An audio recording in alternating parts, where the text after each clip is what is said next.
Hello everyone, this is Shivam Pandey and I am going to give a presentation on the Sleuthkit, which is an open source digital forensic tool. So my presentation basically consists of a brief introduction of the Sleuthkit, which will be followed by its installation, and after that I will create a disk image from a storage device, which is pen drive in my case, and then I will use this disk image to demonstrate two of the major functionalities of the Sleuthkit, which are disk analysis and data recovery. So let's move to the introduction of the Sleuthkit.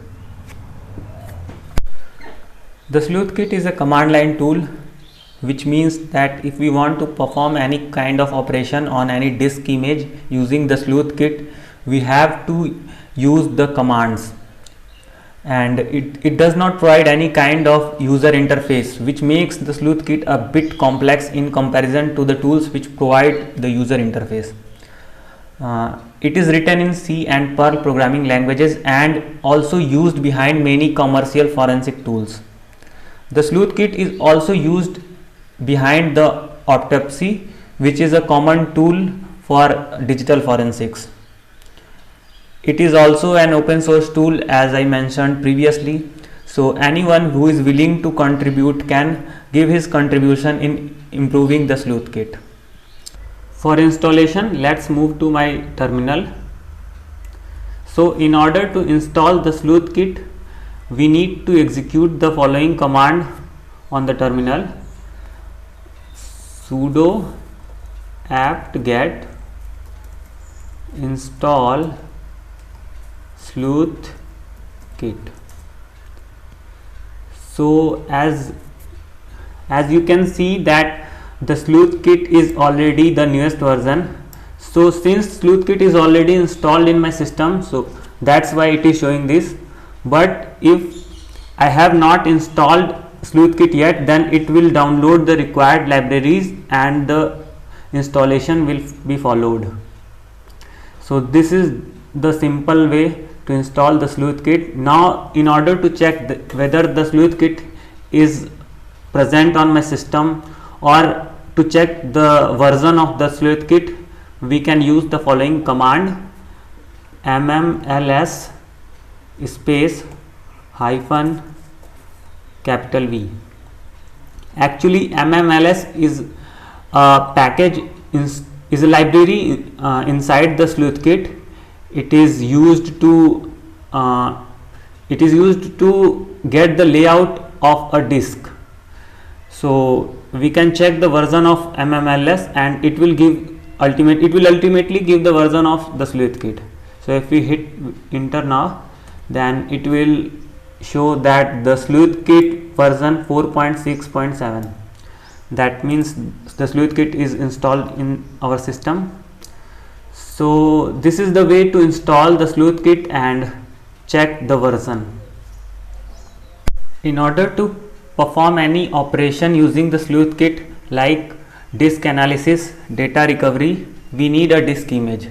It cannot perform any operation directly on the data. So I am using my 32 GB pen drive to create a disk image. So in order to create the image, we are going to use the following command: sudo dd. dd here stands for disk description, and if, which is input file. Now we will give the path of the storage for which disk image is to be created. So I am going to give the path of my pen drive as dev. Now we are required to give the path of the output file. So as I am going to create the image in this directory only, so that's why I will give the name of I will just give the name of the file.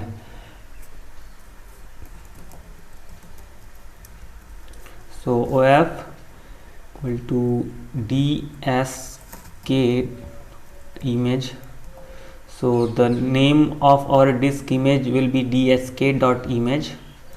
Now I will set BS. BS here stands for block size. It can be 64, 128. So in my case I am giving 1024K the status. So what does the status does is that it will show the status of the status while creating the disk image. Since disk image means creation of disk image will take a long time, so throughout the time it will show the status of the process, that these many files has been created, like that. So I will set status to progress. It will ask for my password. Once I will give the password, so here we go. Now the process of creating the disk image has been started, and it is showing that these many bytes have been created, and or these many bytes have been copied, and the time that has been taken till now, and the speed at which the image is being created. So now as we can see that disk image has been created. This is showing that the number of records that has been transferred while creating the disk image.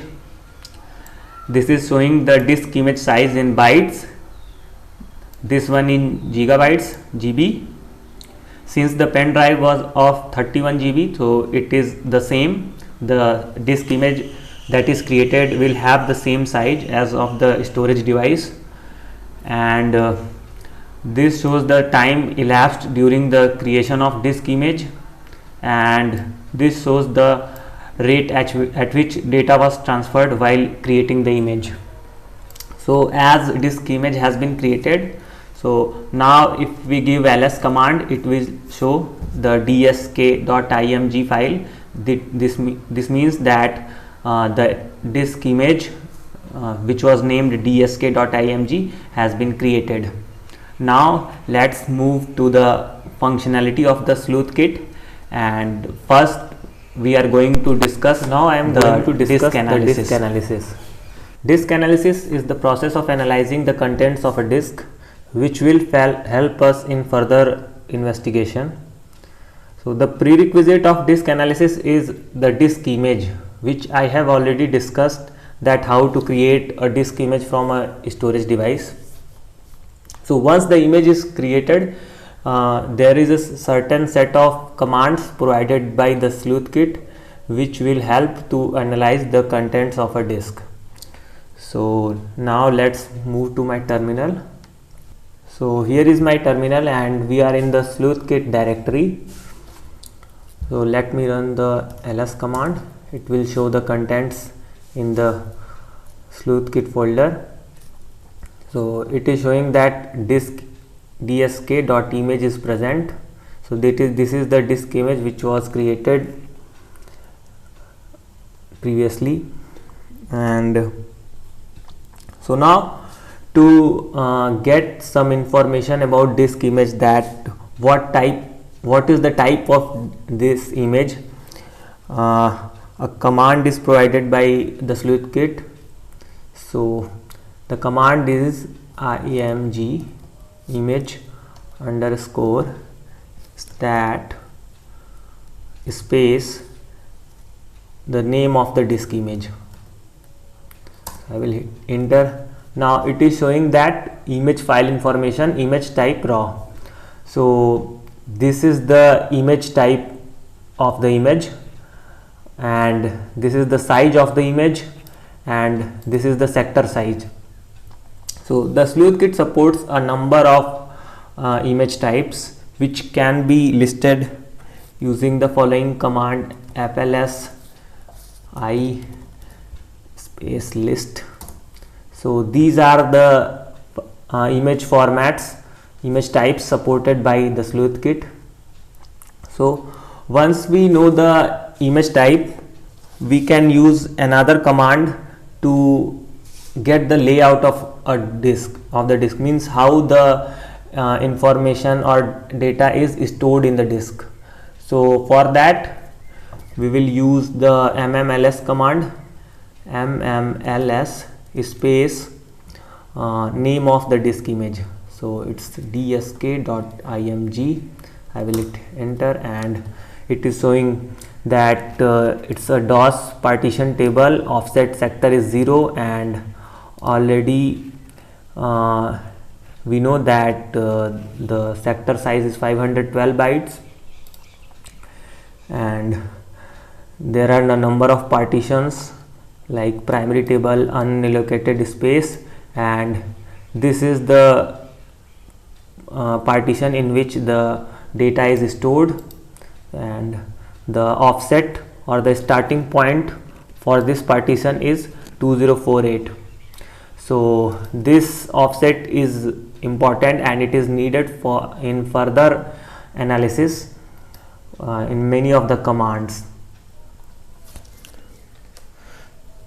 To get the further more detailed information about the disk, we can use another command which is as follows: fsstat,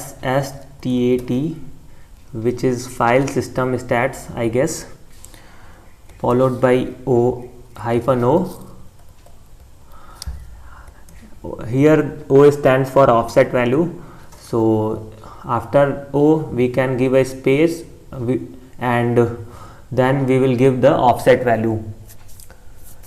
So here in our case the offset value is 2048, so we will give 2048. We can omit the zeros before the 2048, and it is followed by the name of the disk, so dsk.image, and I will hit enter.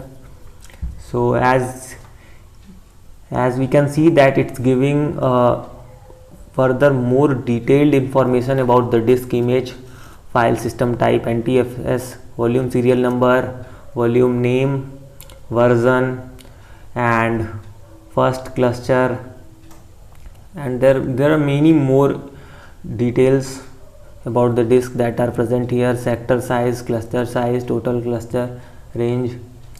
So yes, this command is used to get a detailed information about the disk, and this command has not only one argument, that is offset. It has a number of arguments, and suppose if you want to know more about any command, then there are a number of ways.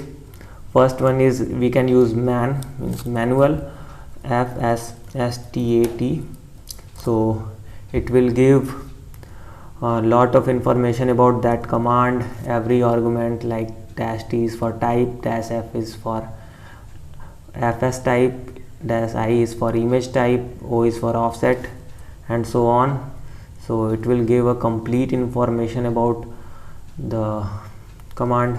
And another way is to simply type the command and fsstat and hit enter. So this will also give information about the command and its offset values. So this was the fsstat command, and once we get the information about disk, we want to dig deep and get some knowledge about the contents of a disk, means how the contents are organized into the disk and what are the directories or what are the files in which the contents are placed. So for that there is a command fls, which is file system, I guess. So to use fls command, we just type fls, and the other things are similar to fsstat command. So fls -o, offset value is 2048, followed by the disk image, so it's dsk.img. So yes, then I will hit enter. So yes, it will give lot of things that are present inside the disk image. So there are a lot of folders, and as we can see, this is R/R, which means that these are the regular files, and here D/D, this states that this is a directory. This is a folder which contains files in it. It's not a file. And also we can see that there are number of files in which the node value, this is called the node value, inode value, the value is preceded by a star. So what does this mean? That these files have been deleted from the disk. So when I was creating the image, I already deleted these files and then created the image. So this shows that how powerful the Sleuthkit is. Means these files are deleted, and even after that it is showing that it is showing the information regarding these files, that these are present. So it's great. And the FLS command has a number of arguments. Means we can also get the information inside the this directory. So what can we do for that is, we can write entire command as it is, and then after it we give the node address, which is 64-144-2. So let me just copy it and paste it here. So then I will hit enter, and it's showing the means what are the files or folders present inside my codes. So as we can see that it has no regular files, it has a number of, it contains a number of folders, which is C, C++, Jupyter, Python, and so on. And if we want to go further, we'll go in similar fashion. Then we'll copy the inode address, and then we'll paste it here and hit enter. So now it is showing that this folder contains a number of files which are which means RR means regular files and DD means directory. So yes, in this way we can go deeper inside the disk and get a lot of information about the things, the directories, the files, and everything that is present inside the disk. So also I want to explain one thing, that FLS has number of arguments. So it is D displays the deleted entries only, capital D deleted displays only the directories, F for files, and R for recurs on the directory entries. So if we use FLS along with R, so it will not show the contents of the root directory, but it will go inside every folder and show its contents. So we will use R and hit enter. So yes, so now it is showing that, as you can see, that these are the folders, and it is showing the content inside every folder. So there are a lot of files in this image. So for example, this is my codes. Previously it was showing only the contents of the root directory, that is it was showing only the folder my codes, but now as we can see that it's going inside the my codes folder and showing the contents inside that folder. So yeah, that R is for recursive, means it's showing the contents recursively. And one more thing, that here we are not, it's not showing the directories clearly, that which file is present inside which directory. So if you want to see or get information about that, it is a bit tedious here. So there is one more command which lists the files along with its directories. So the command goes like this: FLS, it's obviously it's FLS command, and we need to add one more argument, that is -p. So we can hit enter and we can see that -p displays full path for each file. So now we'll give FLS-o, node address is 2048, and then -r for recursively listing out the files, and then -p to show the path of every file, and then finally we will give the image name dsk.img. So now if I hit enter, then we can see that it's giving the path and then it's listing the files. So it is listing all of the files recursively along with the path of every single file. So yes, in this way we get more detailed information, that is file and the directory in which it is present.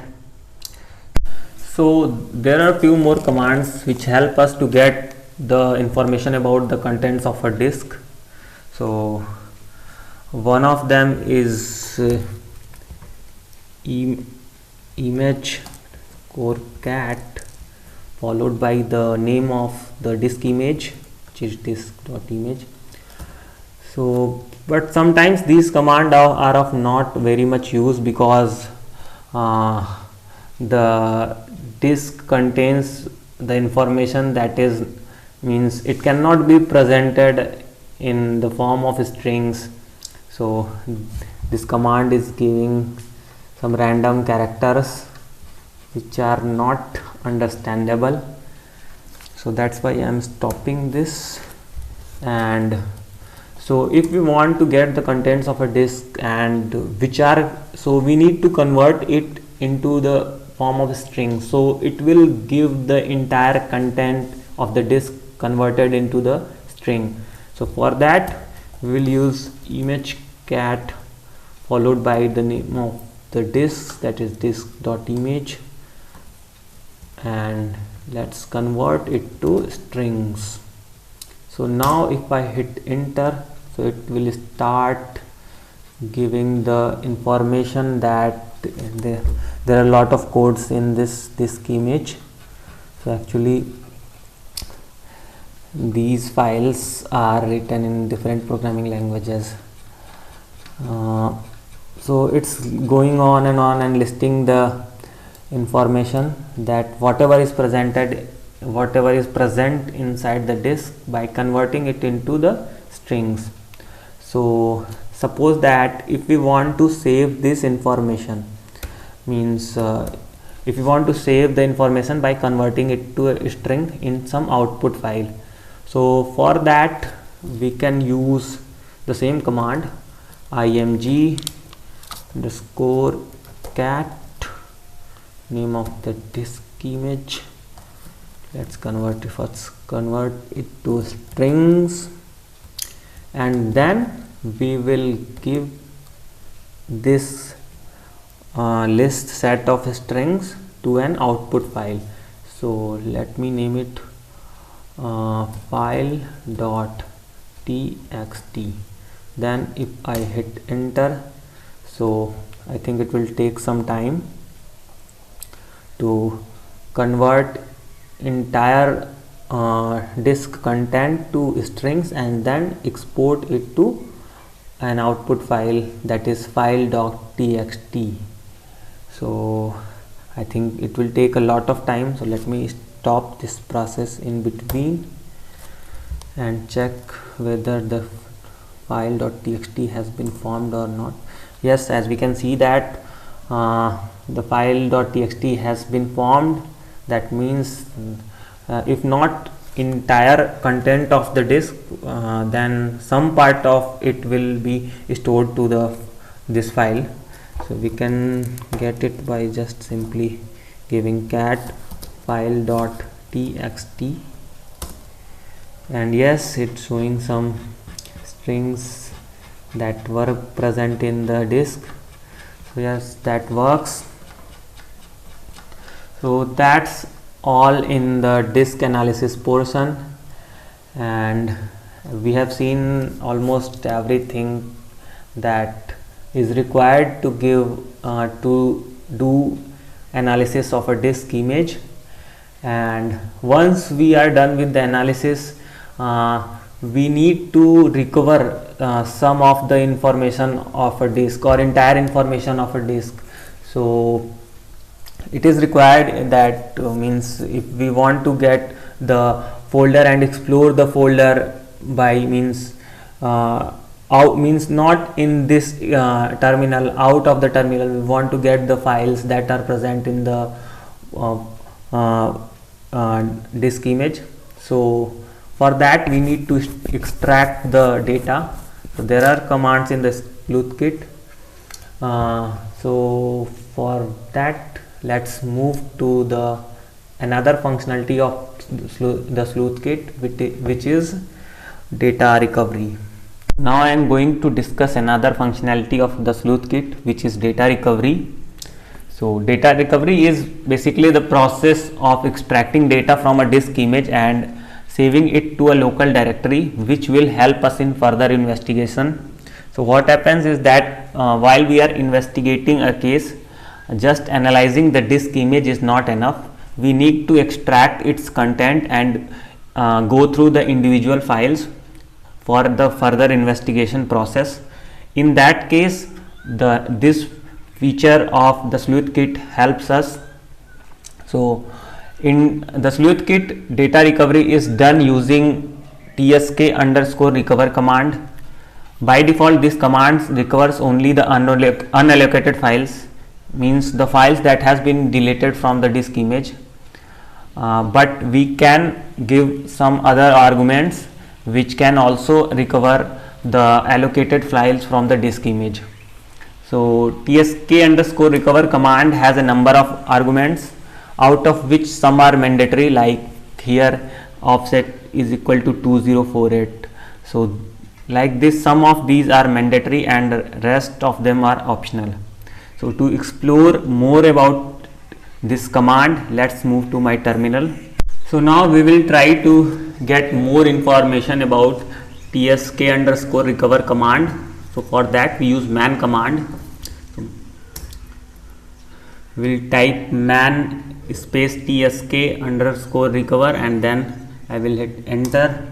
Now it shows the details about the command, that it is used to export files from an image into a local directory, and then it also shows the arguments for this command, like -v for version, -a to recover allocated files only.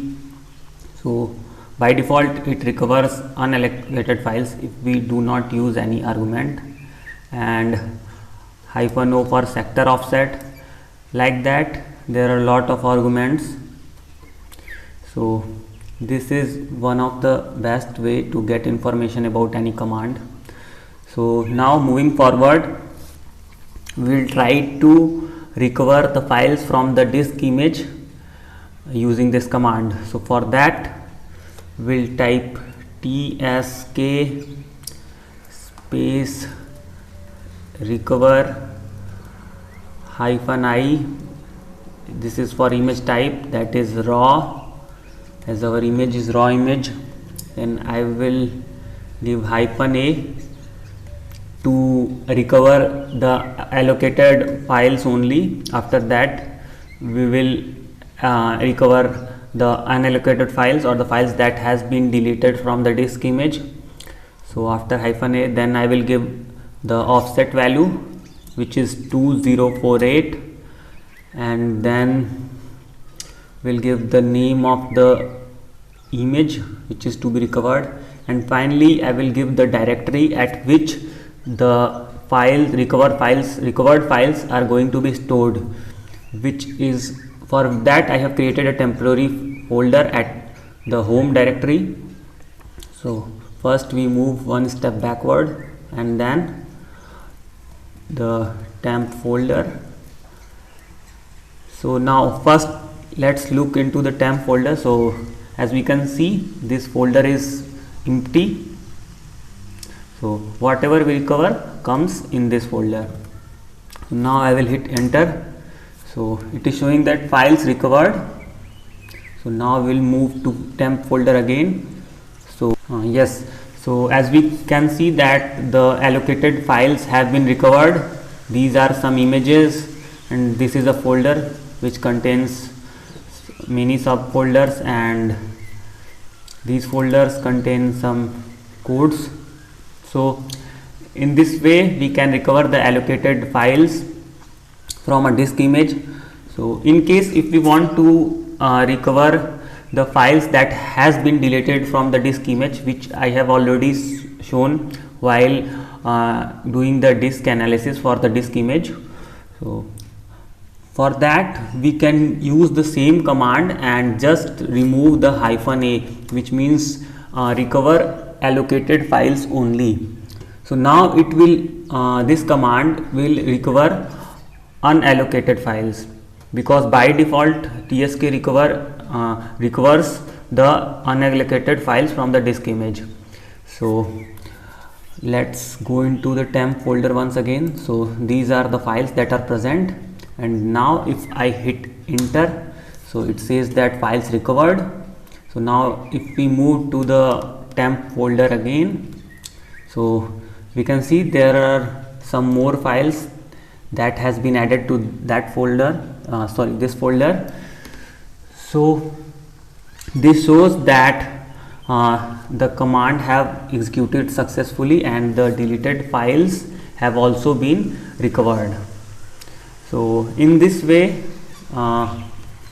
we can recover files from any disk image. So this was all from my side. I hope that you like the presentation. Thank you.